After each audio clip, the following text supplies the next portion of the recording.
The Vatican's own physicians examined Padre Pio's wounds for 50 years.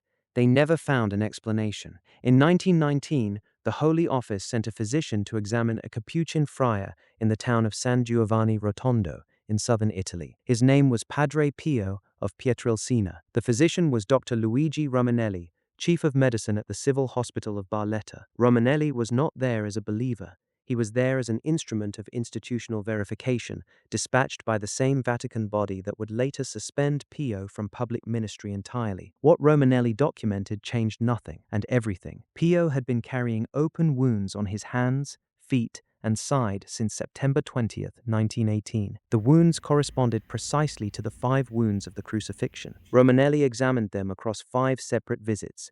He recorded that the lesions showed no signs of infection, no suppuration consistent with standard tissue breakdown, and no progression toward healing. They bled. They remained open. They did not behave like wounds. A second physician, Dr. Giorgio Festa, examined Pio in 1920. His findings matched Romanelli's exactly. The Holy Office responded by restricting Pio's ministry in 1923. In 1931, he was forbidden from saying public mass for 2 years. The Vatican's internal reports from this period contradicted each other. Some investigators concluded fraud. None produced physical evidence of it. Pio carried the wounds for 50 years. They closed on September 22, 1968, 2 days before his death. The skin underneath, witnesses reported, was completely smooth. No scarring, no trace. Pio's wounds baffled modern physicians, but centuries earlier, the Church faced a different kind of biological anomaly, and instead of doctors, they sent the Inquisition. The Inquisition was not supposed to confirm miracles. It was built to destroy false ones. Giuseppe Deza was born in Cupertino, in the Kingdom of Naples, in 1603. He was, by most accounts, a difficult candidate for sainthood. Slow in his studies, rejected by multiple religious orders before the conventual Franciscans accepted him as a servant in 1620, he was described by his superiors as functionally ungovernable, not through disobedience, but through involuntary disruption. During Mass, he would stop moving, leave the ground, hover. The Inquisition summoned him in 1627, then again in 1628, then transferred his case across 3 separate jurisdictions over 12 years. The inquisitors who examined him did not find fraud. Several witnessed the levitations directly during the examinations themselves. This is the detail the historical record does not soften. Pope Urban VIII received Giuseppe in a private audience. Urban was not a man given to credulity. He had authorized the trial of Galileo Galilei in 1633. During the audience, Giuseppe levitated. Urban VIII's own account, preserved in the canonization proceedings, confirmed it. Johann Friedrich, the Protestant Duke of Brunswick,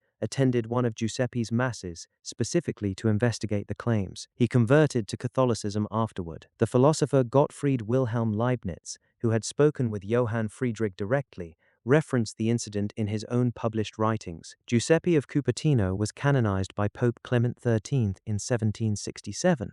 The levitations witnessed by cardinals, inquisitors, and a reigning pope were entered into the official record without qualification. The Church did not call them metaphors. Most supernatural phenomena reach us through witnesses. Teresa of Avila is different. She documented her own levitations in the first person, in a book she wrote under direct orders from her confessor. The Libro della Vida, the book of her life, was completed in 1565.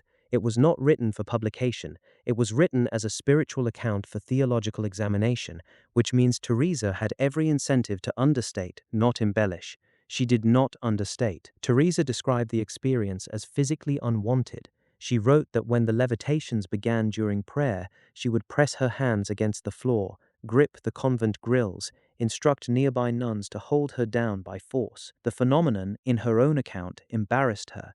It disrupted the communal silence of the Carmelite convent in Avila. It drew attention she found corrosive to contemplative life. The nuns complied. They held her. She rose anyway.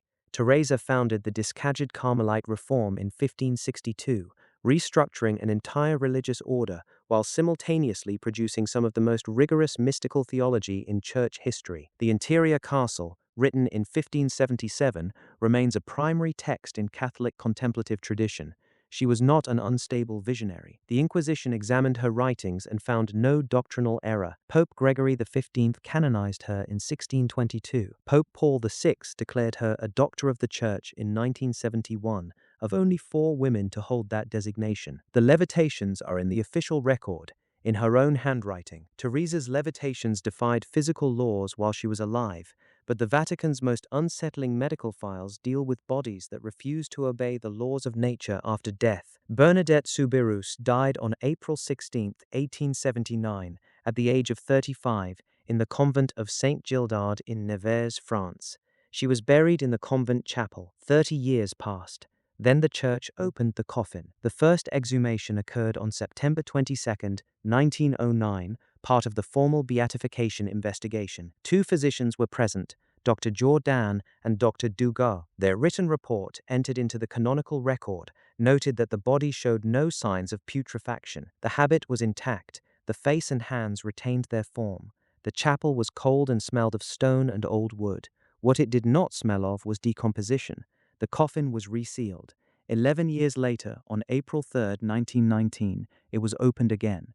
A different medical team. The same findings. The rosary in Bernadette's hands had oxidized. The body had not. The third exhumation took place on April 18, 1925. By this point, the face had darkened and the nose had slightly sunken, the only visible deterioration across 46 years. The church commissioned a wax mask to restore the appearance of the face for public viewing. The rest of the body remained intact. Bernadette was beatified in 1925 and canonized by Pope Pius XI on December 8, 1933. Her body lies today in a glass reliquary in Nevers, in the same convent where she died.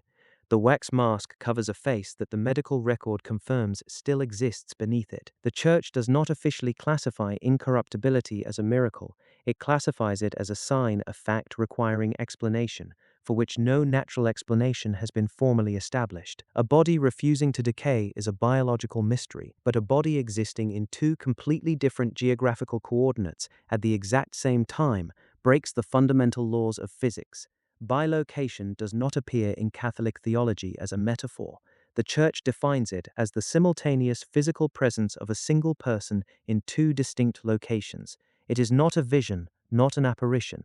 The person is reported by witnesses in both locations as fully present, speaking, acting, responding. The canonical record contains multiple cases. 2 are documented with enough witness testimony to have survived formal ecclesiastical scrutiny. In 1916, Italian General Luigi Cadorna reported that a Capuchin friar appeared to him in his military tent and dissuaded him from suicide following a catastrophic battlefield defeat. Cadorna had never met Padre Pio.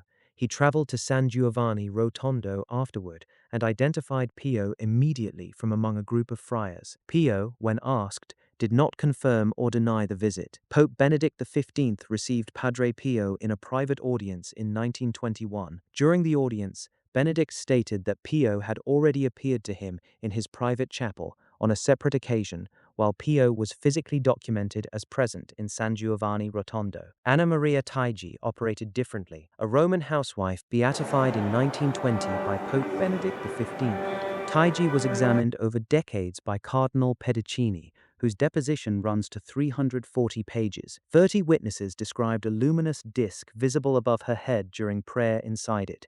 They reported seeing distant events occurring in real time. Her bilocation cases were documented not by powerful men seeking miracles, but by neighbors, domestic workers, and parish priests who had no institutional incentive to fabricate. Ordinary people, sworn depositions, filed, preserved, still in the archive.